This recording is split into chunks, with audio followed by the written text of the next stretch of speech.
Segala pujian, hormat, kemuliaan hanya bagi Yesus Tuhan dan Raja kami. Terima kasih Tuhan, kalau masih di awal tahun ini Engkau terus masih menyertai dan memberikan kami kesehatan, kekuatan. Kami memohon biar Engkau terus pegang tangan kami Tuhan. Bahkan kami akan melihat kemenangan demi kemenangan menjadi milik kami dalam hidup ini. Ajar kami punya pandangan yang benar, ajar kami mengerti tentang rencana Tuhan dalam hidup kami. Ajar kami melakukan kehendak-Mu Bapa. Jauhkan kami dari segala pikiran-pikiran yang salah tentang Tuhan. Kami mau mengerti Tuhan secara benar, secara utuh dalam hidup kami. Supaya kami tidak diombang-ambingkan oleh perasaan, oleh iblis yang terus ingin menjatuhkan iman kami. Bawa kami dalam kemenangan demi kemenangan. Bawa kami masuk dalam dimensinya Tuhan, dimensi yang baru. Terima kasih Bapa, urapi hamba-Mu yang tidak ada apa-apanya, urapi setiap kami. Dalam nama Yesus yang percaya Tuhan di tengah kita memberkati kita, mari kita akan bersama. Amin, tepuk tangan sorak-sorai buat Tuhan. Silakan duduk Bapak Ibu yang terkasih, Shalom. Bagaimana kabarnya hari ini? Luar biasa, walaupun ada masalah, walaupun lagi tidak punya uang. Haleluya, amin ya. Apapun keadaan kita tidak akan pernah merubah rencana dan kedaulatan Tuhan dalam hidup kita, amin. Saudara, kalau kita mendengar ya Bapak Gembala Senior Pak Niko berkata, kita akan memasuki dimensi yang baru. Ya seringkali ketika mendengar kata memasuki dimensi yang baru, yang ada dalam benak kita tuh apa? Dapat mobil baru, rumah baru. Ya, apalagi yang baru, promosi yang baru, ya. Karena semua manusia itu mau menikmati yang baik, amin enggak? Tapi pernahkah kita membayangkan bahwa untuk kita bisa memasuki dimensi yang baru, yaitu dimensinya Tuhan, tidak segampang waktu kita menghayal dan berhalusinasi untuk memperoleh berkat-berkat Tuhan. Kenapa saudara? Karena dimensi Tuhan dengan dimensi manusia itu sangat jauh berbeda. Ya, Alkitab berkata, rancanganku bukan rancanganmu, jalanku bukan jalanmu, dimensiku bukan dimensimu. Nah, untuk bisa memasuki dimensi Tuhan, dimensi berbicara tentang ukuran. Ukuran Tuhan dan ukuran manusia itu berbeda. Amin saudara. Untuk bisa mengalami sesuatu yang baik dari Tuhan, masuk ke dimensi yang baru bersama Tuhan, ada harga yang harus kita bayar. Ada daging yang harus tersalibkan. Ada perasaan yang harus dikorbankan. Mari kita berhenti menjadi orang Kristen yang picik, yang selalu berpikir, oh ikut Tuhan itu enak. Ya, yang tadinya naik motor jadi naik mobil. Yang Avanza jadi ganti Innova. Yang Innova ganti Alphard. Yang Alphard ganti motor. Karena terkutuk saudara. Ya, ayo kita punya paradigma yang benar tentang mengikut Tuhan. Untuk bisa masuk dalam dimensi Tuhan, itu ada harga yang harus kita bayar. Karena yang pertama, ukuran Tuhan dengan ukuran manusia itu berbeda. Ya, ukuran Tuhan dengan ukuran manusia itu berbeda. Apakah kita sanggup mencapai ukurannya Tuhan? Itu yang menjadi pertanyaan.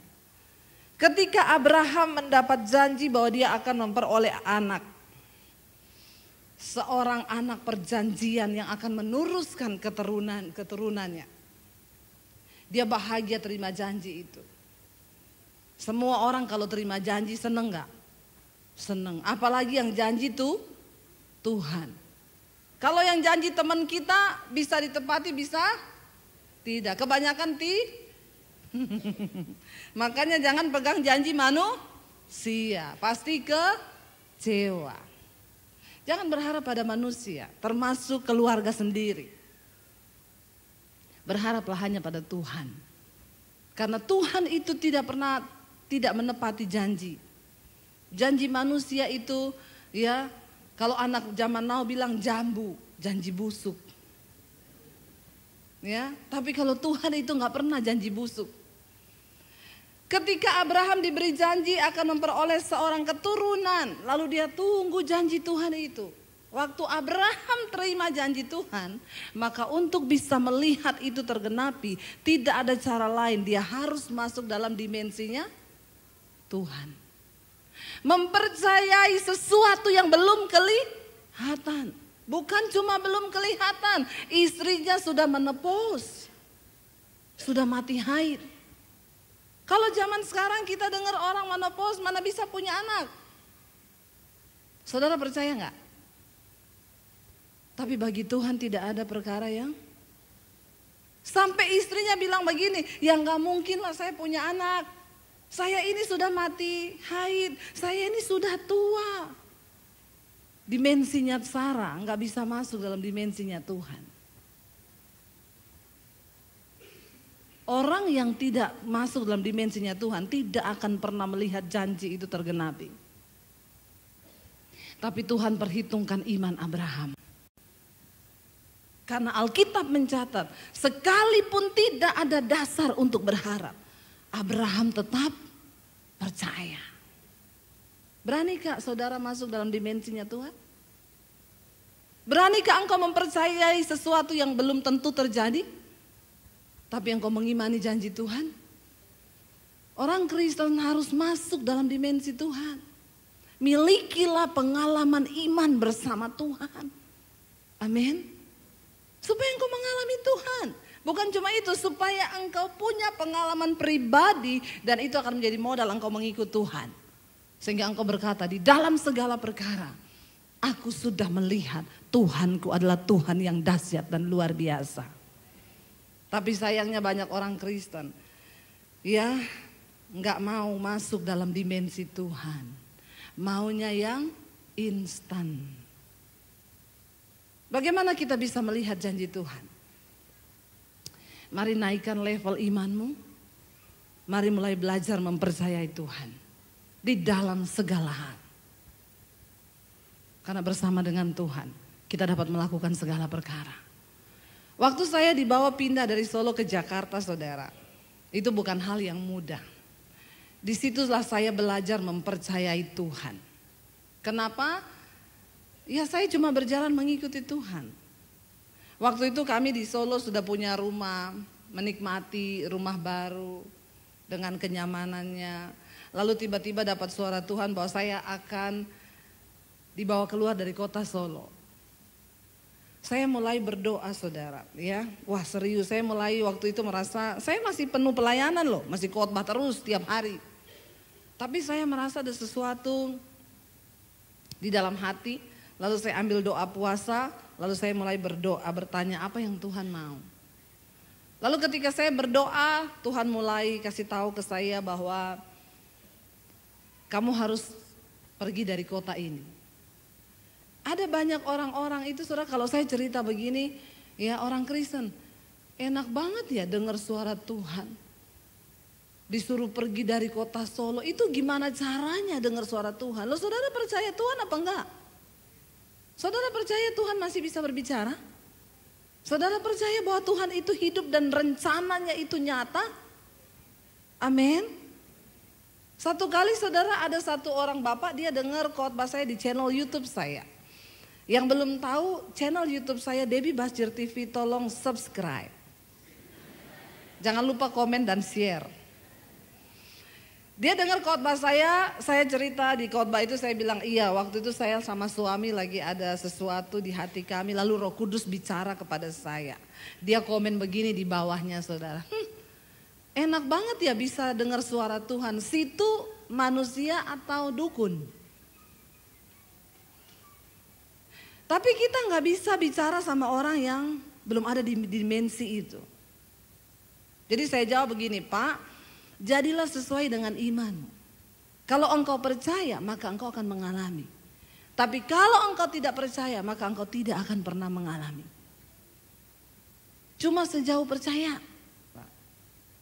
Ya, saya menerima Yesus tahun 95. Saya mengalami Tuhan secara pribadi.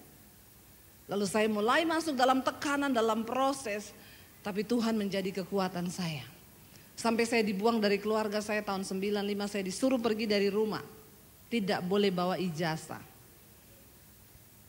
Saya mau lihat kamu, Yesus mau kasih makan kamu pakai apa, kata papi saya. Tapi ternyata setelah saya ikut Yesus, saya tambah gendut. Berarti Tuhan kasih makan saya banyak. Ya, walaupun secara dasar berharap, tidak ada dasar berharap. Tapi saya bersyukur waktu itu. Saya dipaksa Tuhan untuk masuk dalam dimensinya. Kenapa? Karena gak ada lagi yang bisa saya harapkan. Makanya kenapa Tuhan itu sering bawa kita sampai ke titik terendah.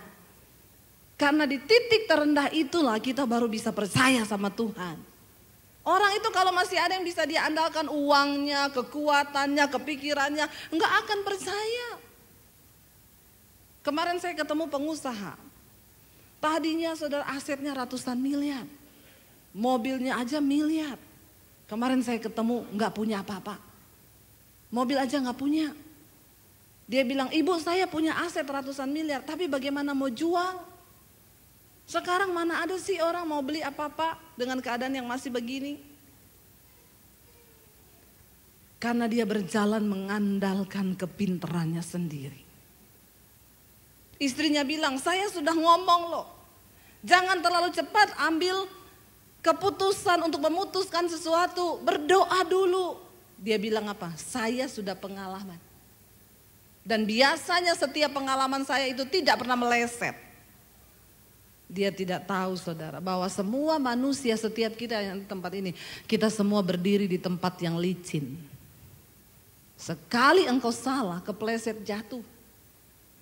Makanya Alkitab berkata terkutuklah orang yang mengandalkan manusia, yang mengandalkan kepintaran dan kekuatannya sendiri. Tapi diberkatilah orang yang mengandalkan Tuhan, yang menaruh harapannya pada Tuhan. Amin saudara. Bagaimana memasuki dimensinya Tuhan? Dituntut iman, percaya. Kenapa saya bisa bicara begini? Karena saya sudah mengalami. Saya pernah mengalami titik terendah dalam hidup saya. Hidup tanpa uang 1 sen pun. Dan tanpa ada satu orang manusia pun yang bisa saya jadikan sandaran di hidup saya. Dan di situ saya hanya taruh harapan saya pada Tuhan. Ada saudara yang pernah mengalami seperti itu? Enggak punya uang 1 sen pun. Dan tidak punya siapa-siapa yang bisa saudara taruh tempat sandaran hidupmu. Lulus SMA saya diusir dari keluarga saya. Dan mau atau tidak, saya harus pakai iman untuk hidup. Seringkali kita itu harus dijorokin dulu. Tapi jangan mau dijorokin dulu saudara. Ya, ambil tindakan hari ini mau percaya pada Tuhan. Jangan cuma jadi Kristen yang tiap hari Minggu bolak-balik ke gereja. Tapi imannya tidak bertumbuh, apalagi masuk dalam dimensi Tuhan. Jadi tolong ilangin dari pikiranmu, oh dimensi yang baru itu berkat baru, mobil baru, rumah baru, promosi yang baru dari Tuhan. Hello, please. Jangan jadi orang Kristen yang gagal fokus. Amin. Karena mengikut Tuhan itu bukan bicara tentang sesuatu yang enak saja. Banyak gak enaknya ikut Tuhan. Gak usah tegang begitu mukanya. Biasa saja. Ya benar saudara, mari kita perlengkapi diri kita. Supaya kita bisa match sama frekuensinya Tuhan. Saudara kalau putar radio dulu zaman yang radio masih ya putaran bundaran itu. Ya kalau belum match frekuensinya itu masih gak enak didengar suaranya. Nanti kalau sudah pas ketemu frekuensi yang tepat, baru bisa enak kita dengarnya. Sama Tuhan tuh begitu. Kenapa orang Kristen gak bisa dengar suara Tuhan? Engkau gak match sama frekuensinya Tuhan.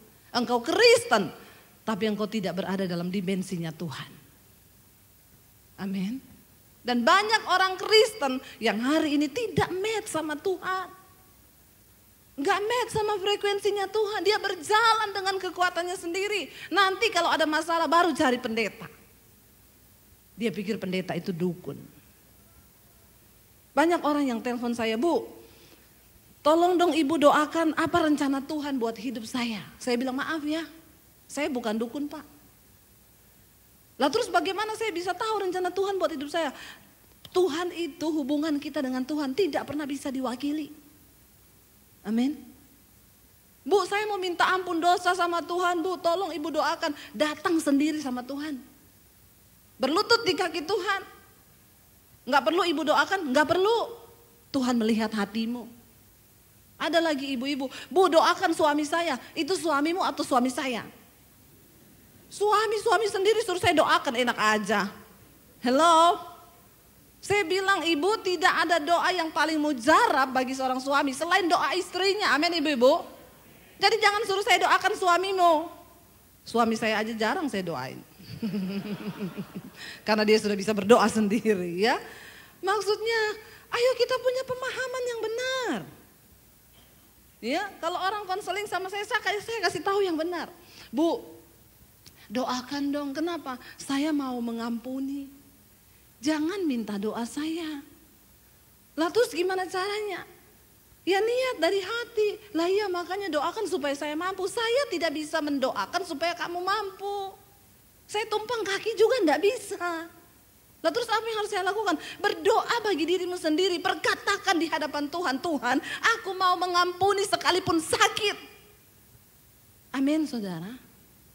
Bagaimana kita bisa match dengan Tuhan? Engkau harus hidup melakukan firman Tuhan. Kalau Tuhan bilang jangan ada kepahitan, ampuni orang yang menyakitimu, maka engkau harus melangkah. Tapi sakit bu, ya namanya juga pengampunan. Kalau enak mah bukan pengampunan. Amin. Ya pengampunan itu sakit. Tapi perasaan saya nggak bisa lupa ibu, pengampunan bukan soal perasaan, tapi keputusan. Karena engkau mau melakukan firman. Amin.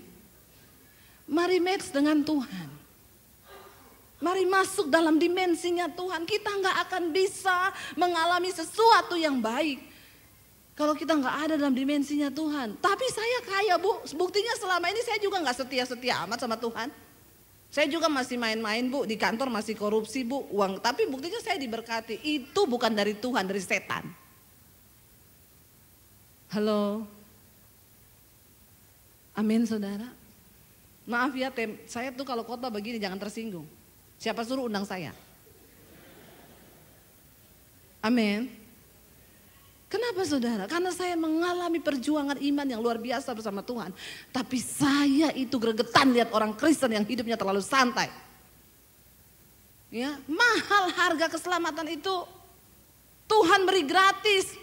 Tapi kita harus bertindak untuk bisa menjaga dan memperolehnya. Kenapa? Karena iman tanpa perbuatan itu mati. Amin. Orang Kristen itu terlalu santai. Mungkin karena gak ada tantangan. Saya perlu berdoa supaya saudara semua mengalami tantangan. Bagaimana bisa masuk dalam dimensinya Tuhan? Maka bersiaplah. Akan ada daging yang berteriak. Akan ada proses yang berat. Supaya kita bisa match dengan Tuhan. Karena untuk menikmati kasih Tuhan itu tidak ada syaratnya. Saudara bikin dosa, saudara minta ampun, diampuni. Tapi untuk menikmati berkat Tuhan itu ada syaratnya. Yesus bilang, carilah dahulu kerajaan Allah dan kebenarannya. Maka semua itu ditambahkan kepadamu. Amin. Jika kebenaran menjadi barisan depanmu, maka kemuliaan Tuhan akan mengikuti engkau. Jadi kita nggak perlu cari kemuliaan itu. Kenapa? Itu akan mengikuti waktu kita hidup dalam kebenaran. Tapi orang Kristen sekarang terbalik, yang dia cari kemuliaan, dia nggak peduli dengan kebenaran. Maka kalau engkau mencari kemuliaan, engkau sedang berjalan mundur semakin jauh dari Tuhan. Tapi jujur kita di dunia ini yang kita cari apa? Alkitab berkata kalau engkau mau masuk dalam dimensi yang baru, pikirkanlah perkara-perkara yang ada di atas. Di mana Kristus duduk di sebelah kanan Allah Bapa. Pikirkan semua itu, jangan pikir yang di bumi terus. Tapi orang Kristen dibuat rempong, dibuat susah, dibuat stres karena mikirin bumi. Kita lupa bahwa satu saat kita semua akan tinggalkan bumi ini. Dan tidak ada satupun yang akan kita bawa. Semua akan kita tinggal. Lalu bapak itu yang di YouTube saya, saudara, dia bilang gini, Bu, situ dukun, enak banget bisa dengar suara Tuhan. Beberapa waktu kemudian saya khotbah, dia komen lagi, setiap komen nyelekit. Tapi saya selalu balas dengan tenang. Saya bilang, iya Pak, saya berdoa supaya Bapak juga mengalami. Satu kali dia minta nomor telepon saya. Saya kasih nomor HP saya. Di YouTube saya kasih semua orang yang minta nomor HP saya. Jadi saudara bayangkan kalau yang nonton khotbah saya 200.000 dan saya kasih nomor HP saya, itu yang konseling berapa banyak? Ya, dan nggak usahlah semuanya, ya separuh atau seperempatnya aja. Saudara bisa bayangkan sampai HP saya error, bunyi-bunyi sendiri, ting ting ting ting ting ting ting ting ting. Karena banyaknya masalah yang datang, untung saya tidak error. Satu kali bapak itu WA saya, dia bilang gini, Bu, saya ini orang pinter. Saya bilang, banyak minum tolak angin ya Pak? Karena kan orang pinter minum, ya. Dia bilang enggak, maksudnya saya tuh sekolah di Amerika. Titel saya Amerika, saya sekolah di Australia. Saya itu mencari, mempelajari tentang Tuhan, Bu. Saya ikut seminari, saya ikut teologi. Saya pengen mempelajari Tuhan. Tapi saya dengar khotbah Ibu, di mana Ibu berkata, Tuhan itu tidak bisa dipelajari, tapi harus dialami. Itu yang saya tidak punya, Bu. Semakin saya belajar tentang Tuhan, pengetahuan saya tentang Tuhan semakin banyak.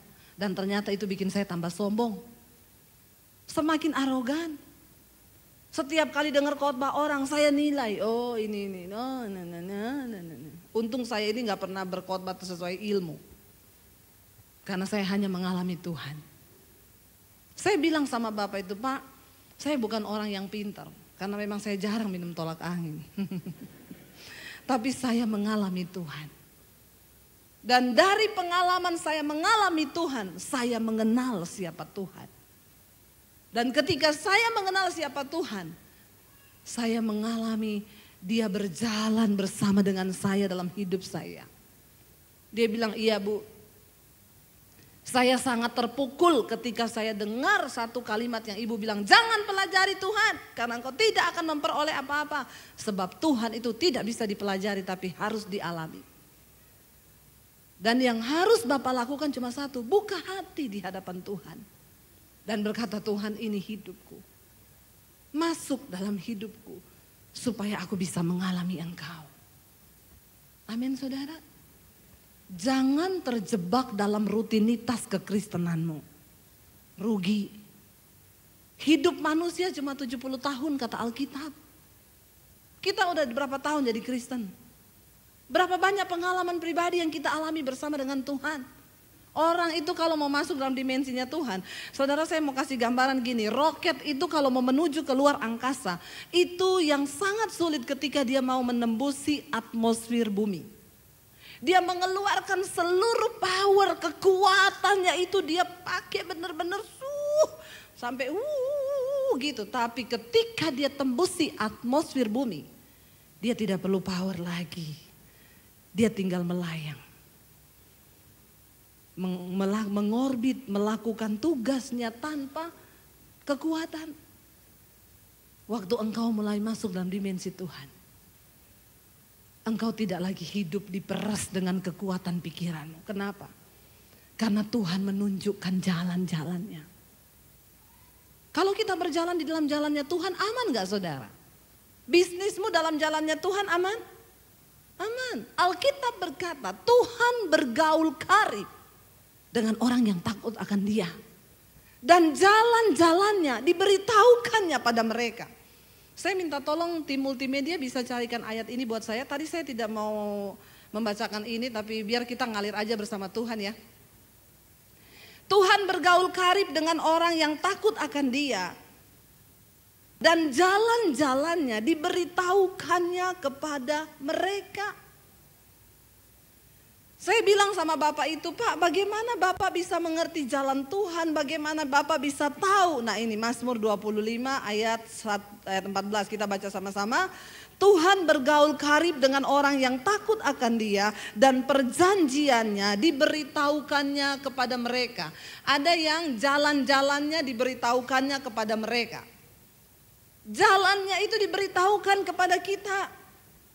Kalau kita takut akan Tuhan, maka Dia bergaul karib dengan kita. Kalau Tuhan bergaul karib, kita bisa nggak dengar suaranya? Pasti. Saudara punya teman yang karib? Kalau kita punya teman yang karib, saudara, dia belum masuk rumah nih, kita belum lihat mukanya, dia baru teriak gini, siang, kita udah tahu nggak suaranya? Tahu kenapa? Kita deket sama dia. Kita tahu dia, kita kenali suaranya. Nah, untuk bisa masuk lebih dalam lagi, saya ingat dulu saudara waktu saya masih tinggal di kos-kosan, saya diusir dari rumah, lalu saya nginap di kos-kosan saudara. Di kos-kosan itu setiap hari saya bikin ada doa. Kita doa pagi dan doa malam. Ya, itu bukan sekolah Alkitab, kos-kosan. Ada doa puasa. Siapa yang menggerakkan? Saya. Karena banyak orang-orang Kristen di situ. Satu kali waktu kami berdoa ada seorang teman bernubuat.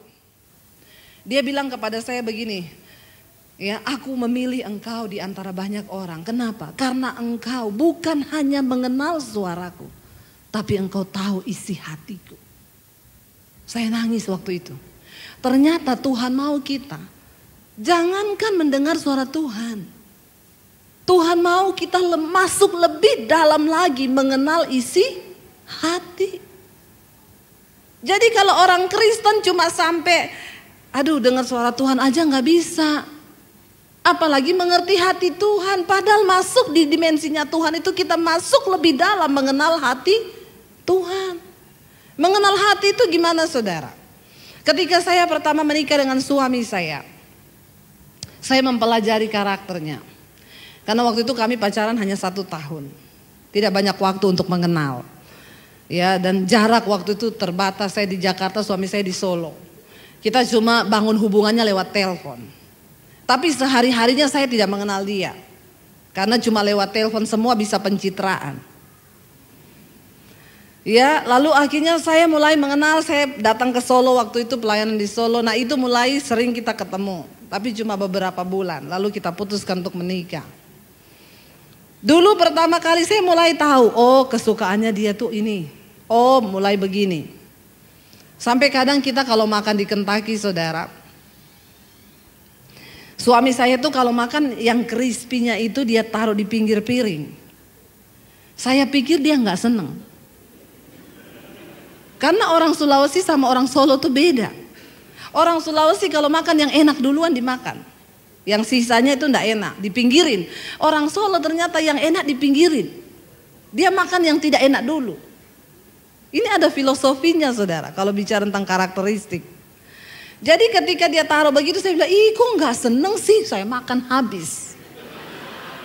Karena masih pacaran dia gini, oh iya enggak apa-apa kamu suka ya, iya makan. Enggak seneng ya, dia bilang makan, saya makan saudara.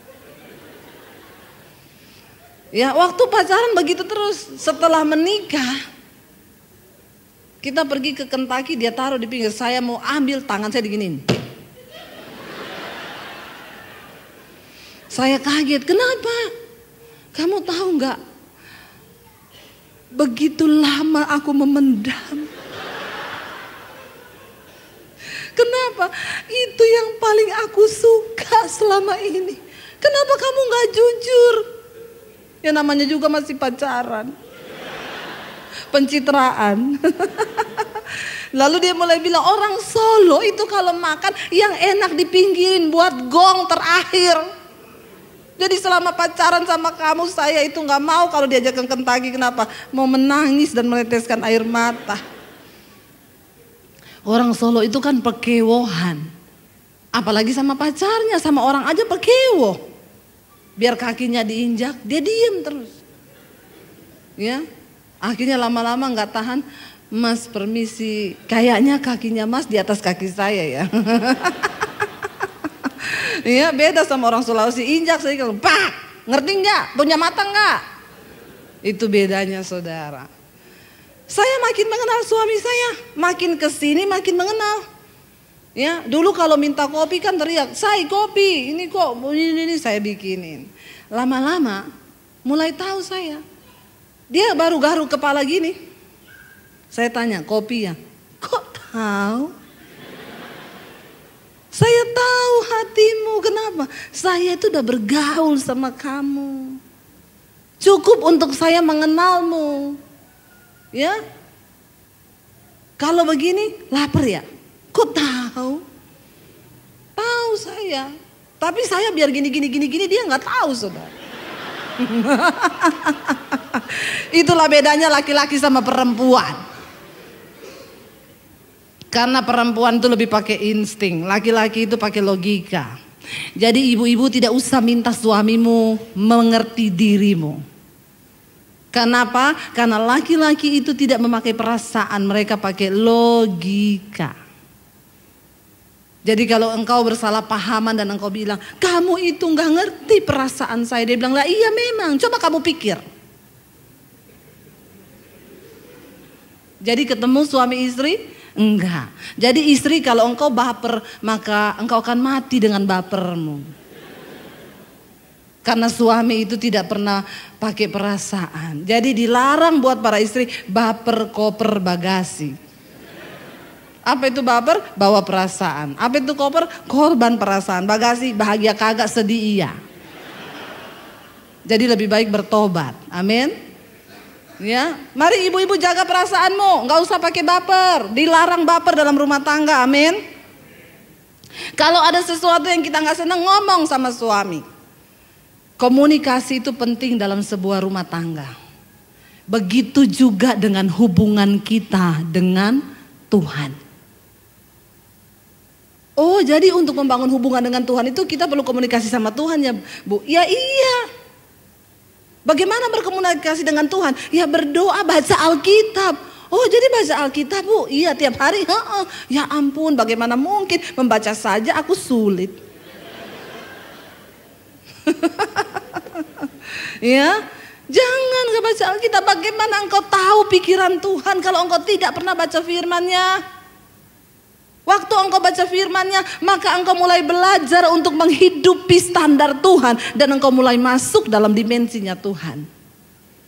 Misalnya ketika engkau baca, bersukacitalah senantiasa karena itu yang dikehendaki Tuhan dalam hidup. Berarti itu standar Tuhan. Hidup dalam sukacita. Jadi kalau mulai baper sama suami baper, wah ini aku tidak hidup sesuai standar Tuhan nih. Ini standar setan. Amin. Lalu engkau mulai bertobat, Tuhan, aku mau bersukacita Tuhan. Ya, iblis bilang, tapi kan engkau dilukai suamimu. Iya, aku tahu iblis, tapi aku mau hidup dalam standar Tuhan. Aku mau masuk dalam dimensinya Tuhan. Amin. Suami-suami juga begitu. Kalau udah mulai kasar sama istri, Alkitab berkata, "Hai suami, kasihilah istrimu seperti engkau mengasihi tubuhmu sendiri." Berat loh. Kadang-kadang kemarin ada suami yang bilang sama saya, "Bu, tolong Bu, saya minta tolong ayat tentang istri tunduk pada suami mana?" Saya bilang, "Buat apa Pak?" "Saya mau kasih tunjuk istri saya." "Oh Bapak mau perang pakai ayat?" Sebelum saya kasih tahu yang tentang istri tunduk pada suami, saya kasih tahu dulu yang suami punya ya Pak. "Oh emang ada ya Bu?" "Ada." Saya kasih ini loh. "Hai suami-suami, kasihilah istrimu seperti engkau mengasihi tubuhmu sendiri." Nah, ya. Ini apa ini? Bukan itu, ada yang seperti tubuhmu sendiri. Saudara, saya mau tanya, kira-kira suami-suami di sini engkau mengasihi tubuhmu enggak? Seperti engkau mengasihi tubuhmu itu, demikian engkau harus mengasihi istrimu. Jadi saya kalau malam saudara capek, saya bilang sama suami saya pijitin kaki saya dong. Dia bilang, "Aku juga capek." "Kalau engkau memijitin kaki saya seperti engkau pijitin kakimu sendiri." Kata suami saya gini, "Besok aja saya bawa ya ke tempat pijet." Jangan pakai ayat juga untuk saling menyiksa. Ya, kayak bapak itu, mana bu ayatnya tentang istri tunduk pada suami? Saya mau kasih lihat istri saya. Saya bilang, bapak sudah melakukan ayatnya yang untuk suami? Ya, hai suami, kasihi istrimu seperti engkau mengasihi tubuhmu sendiri. Dia bilang, emang ada bu ayat itu? Ada. Oh jadi ada ya bu? Nggak jadi deh bu. Ya, kenapa dia minta itu? Karena dia mau serang istrinya, padahal dia belum juga melakukan. Berhentilah saling menyerang. Tapi kita mau sungguh-sungguh hidup dalam standarnya Tuhan. Hari ini suami-suami berkata, apa standar Tuhan untuk aku sebagai suami? Istri-istri juga berkata, apa standar Tuhan bagiku sebagai seorang istri? Mari kita mulai hidupi standar Tuhan. Mari kita masuk dalam dimensinya Tuhan. Kalau kita tahu firman Tuhan berkata, ampunilah orang yang bersalah kepadamu. Lalu kita bilang, tapi bu, ipar saya itu kebangetan bu. Yang dia bikin sama saya terlalu sakit. Gak peduli. Standar Tuhan, engkau harus melepaskan pengampunan.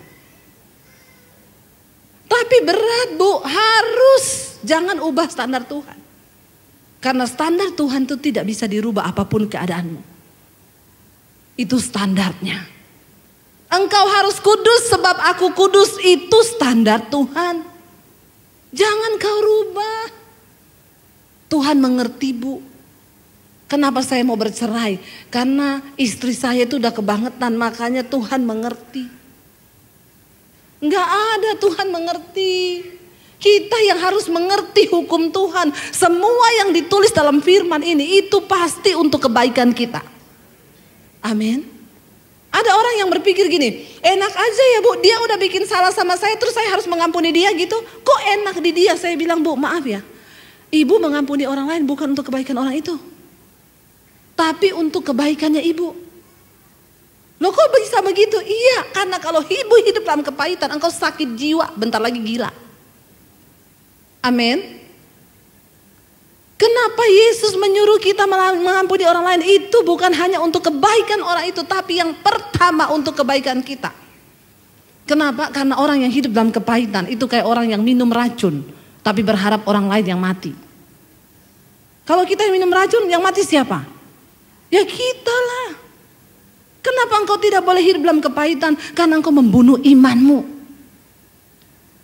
Apa yang Tuhan tulis itu pasti untuk kebaikan kita. Udah deh, percaya saja.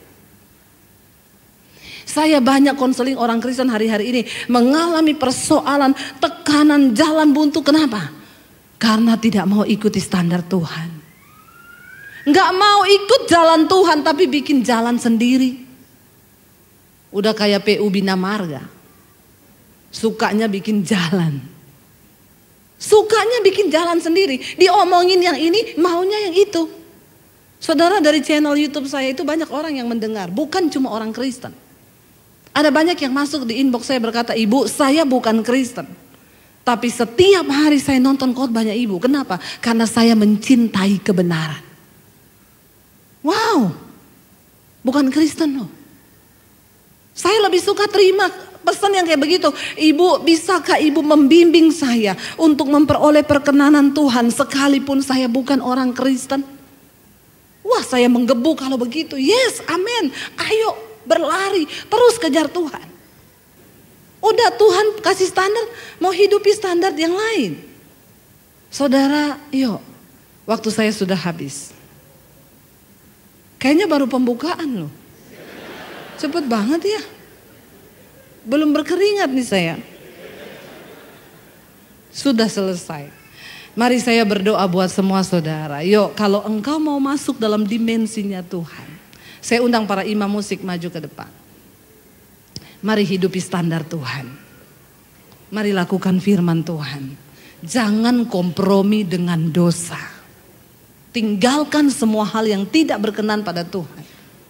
Kita mau berkata pada Tuhan, ajar kami Tuhan. Menghitung hari-hari kami sedemikian supaya kami ini beroleh hati yang bijaksana. Kami mau bergaul takut dengan Tuhan. Supaya Engkau menunjukkan jalan-jalan-Mu kepada kami. Mari bangkit berdiri bersama. jalanmu tak terselami oleh setiap hati kami. Namun satu hal ku percaya, ada rencana yang indah, tiada terduga, tiada terduga kasih-Mu. Heran dan besar, heran dan besar bagiku,